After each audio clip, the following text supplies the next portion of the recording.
به نظر من اوینو طوری ساختن، یعنی طوری دارن اداره میکنن که تابلو باشه برای بیرون که ما زندانامون خیلی خوبه.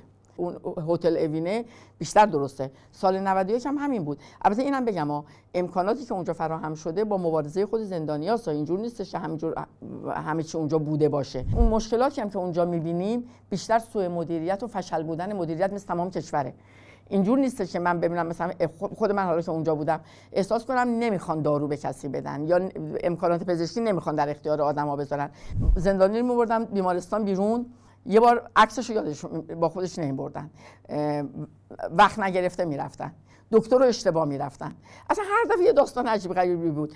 ببینید تو زندان زنان اوین اتاق نیست، 4 تا سالن، سوله‌های بزرگه که مثلا سالن خود ما که سالن 2 بود دورش 8 تا تخت 2 طبقه است.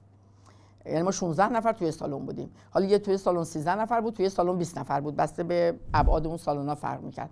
بنابراین تو هر سالن هم انواع و اقسام بودیم، جریانی تقسیم بندی نمی‌شدیم.